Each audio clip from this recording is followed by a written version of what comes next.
ဆ iam မတင်တဲ့ကဏ္ဍကိုမှစောင့်မျှော်ပြီးအားပေးနေကြတဲ့ဆ iam မပရိသတ်တွေအားလုံးမင်္ဂလာပါနော်စေတနာရှင်ဆ iam မလေးအကောင့်ကနေပြီးတော့ကြိုဆိုလိုက်ပါတယ်ဒီနေ့မှာတော့တနင်္ဂနွေနေ့ကကြိုပြီးတော့ဗုဒ္ဓဟူးမကျော်မွေးပရိတ်3ရက်မကျော်မွေးပရိတ်ကိုပေးထားပါမယ်ခါတိုင်းဆိုရင်တော့တနင်္လာနေ့မှာအနည်းကပ်ပေးတယ်ဒီနေ့တော့ဆ iam မလေးလည်းအလုပ်ကိစ္စမရှိတာနဲ့ဒီနေ့စောစောကြိုပေးပါမယ်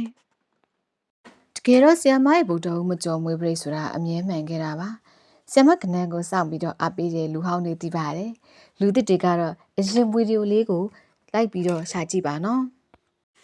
တချို့ပရိသတ်တွေဆိုရင်ဆ iam မရဲ့ဗုဒ္ဓဟူးမကျော်မွေးပရိတ်မှမတင်သေးရင်သူတို့စောင့်နေတတ်ပါတယ်တခါတလေဆ iam မအားလက်လို့ကဏ္ဍမတင်ဖြစ်သေးဘူးဆိုရင်လည်းကွန်မန့်တို့ဖုန်းတို့ကနေဆက်ပြီးတော့မေးတတ်ပါတယ်အဲ့လောက်ထိဆ iam မဗုဒ္ဓဟူးမကျော်မွေးပရိတ်ကတခါမှမဖောက်ခဲ့ပါဘူးနော်အဲ့တော့ဒီနေ့လဲဆ iam မ3ရက်မကျော်မွေးပရိတ်ကိုအခုတည်းကစောစောလေးတင်ပေးထားပါမယ်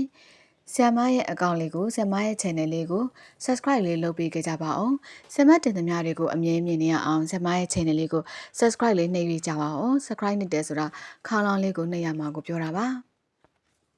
ပြီးတော့ဆ iam မကပေါက်ပေးလည်းမတောင်းဘူးမမလည်းမခေါ်ဘူးခဏန်းလည်းရောက်မစားဘူးစေတနာအလျောက်အားလုံးမြတ်တာအောင်တင်ပေးနေတဲ့ဆ iam မလေးဖြစ်တဲ့အတွက်ဆ iam မကိုအားပေးစကားလေးတော့မှန်းခဲ့ပါအောင်နော်ကွန်မန့်မှာတစ်ခုခုလေးမှန်းခဲ့ပေးပါဒါမှသာဆ iam မကဏန်းရှာရတာအားရှိမှာပါနော်ဆ iam မပရိသတ်တဲ့အားပေးစကားကဆ iam မအတွက်ခွန်အားတစ်ခုပါပဲဒါမှသာဆ iam မအားရှိမှာပါမင်းတို့အားပေးစကားလေးတွေလိုအပ်တာမို့ဆ iam မကိုတခုခုလေးတော့မှန်းခဲ့ပြီနော်အားပေးစကားပြောပြတဲ့သူတွေအားလုံးကိုလည်းဆ iam မလေးကနေကျေးဇူးတင်တယ်နော်ဆ iam မကလွဲရင်လွဲတယ်မှန်ရင်မှန်တယ်လို့ဝန်ခံပါတယ်ရှစ်တစ်ပတ်မှာလည်းဆ iam မလွဲသွားတဲ့အချိန်လေးတွေရှိပါတယ်မှန်တဲ့အချိန်လေးလည်းများခဲ့ပါတယ်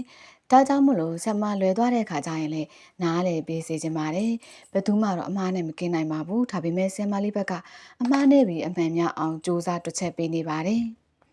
ကဲအခုအရေးကြီးတဲ့ဘိုင်းကိုရောက်လာပြီမို့လို့တေချာလိုက်မှတ်ထားပါဆ iam မဗုဒ္ဓဟူးမကျော်မွေးပရိတ်၃ညပရိတ်ကိုကြိုက်ပါတယ်နော်၃ညပရိတ်ကိုကြိုက်ပါတယ်ဒါကတော့ main တင်ပရိတ်အနေနဲ့တင်ထိုးပါ၃ညပရိတ်ကဏ္ဍတွေကိုစီးတဲ့အခါမှာကဏ္ဍကြံခဲ့မှာဆိုလို့ဆ iam မတခါတည်းပြောပြပေးခဲ့မယ်နော်၃ည၁၉နှစ်ရှိ3ခွန်4 6 5 5ဆိုတဲ့ကဏ္ဍတွေပဲဖြစ်ပါတယ်အရန်ပရိတ်အနေနဲ့ကတော့ဆ iam မက3ပရိတ်ကိုကြိုက်ပါတယ်3ပရိတ်ကဏ္ဍတွေကိုလည်းတခါတည်းစီးပေးပါမယ်3ည3 1နှစ်4 9 5 8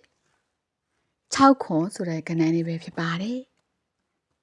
တူးရီဆိုတာကတော့တေချာစနစ်တကျတွက်ချက်ပြီးဆိုရင်အမျက်ကြံပါမယ်မတွက်ဖ ೇನೆ ရန်တမ်းပြီးထိုးမှဆိုရင်တော့အရှုံးများပါမယ်ပြောချင်တာကကဏ္ဍတွေကိုအကြိုက်တူမှလိုက်ထိုးပါနော်အကြိုက်မတူရင်ကြော်သွားပါဆ iam မစကားကိုနားထောင်ပြီးဆ iam မကဏ္ဍကိုလိုက်ထိုးရင်တော့ပေါက်တာများပါမယ်ကဲအားလုံးပဲကံကောင်းကြပါစေဆ iam မပေးတဲ့ကဏ္ဍနဲ့အကျိုးပေးကြပါစေအကျွေးတွေရှိရင်လည်းကြေးပါစေနော်